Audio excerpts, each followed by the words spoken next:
Sejumlah tokoh nasional yang tergabung dalam Gerakan Nurani Bangsa (GNB) menyampaikan pesan kebangsaan di Kriya Gus Dur, Jakarta pada Rabu 3 September 2025. Sejumlah tokoh yang hadir antara lain Sinta Nuria Wahid, Alisa Wahid, Lukman Hakim Saifuddin, Pendeta Gomar Kultom, Eri Seda, Kardinal Ignatius Suharyo, dan para tokoh lainnya.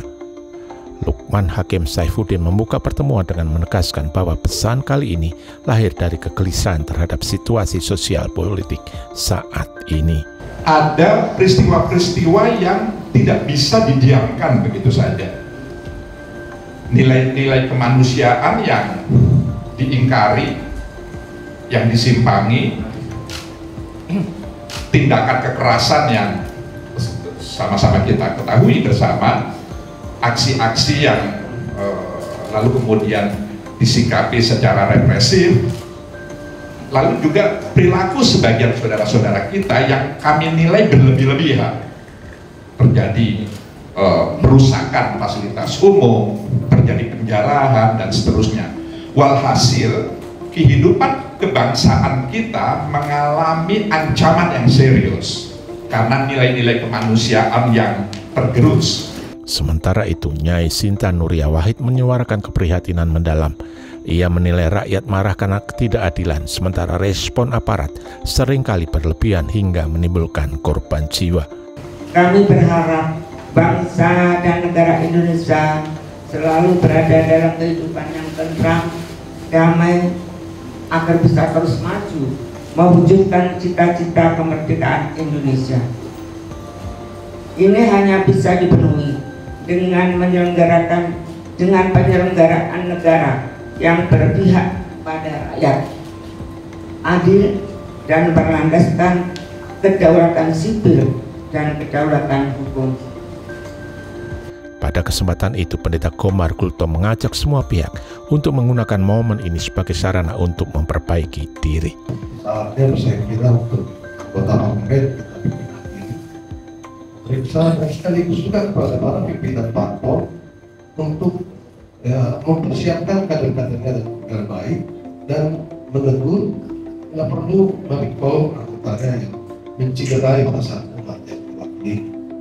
Langkah konkret yang bisa dilakukan oleh pemerintah kita sekarang ini adalah mengevaluasi RAPBN kita. Lihat bagaimana RAPBN kita posturnya lebih berpihak pada. Hal senada juga disampaikan oleh Eri Seda untuk memperbaiki sistem dan individu dalam pemerintahan.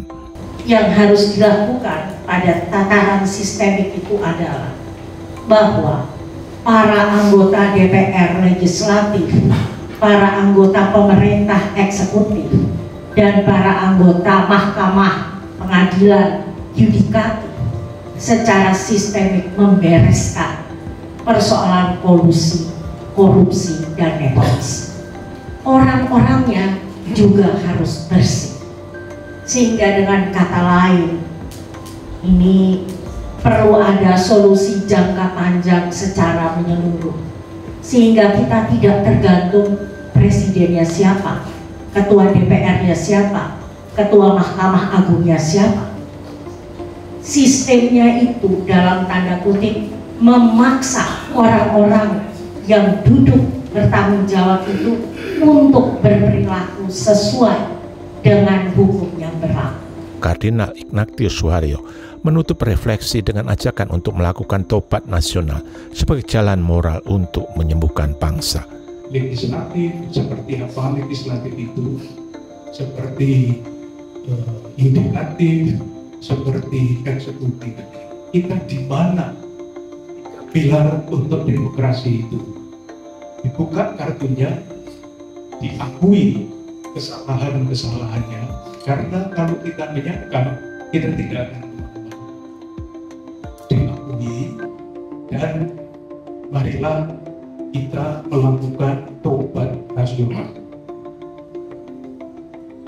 Itu kata yang menurut saya sekarang ini paling perlu, karena kalau tidak, ya nggak tahu kita itu mau apa ya.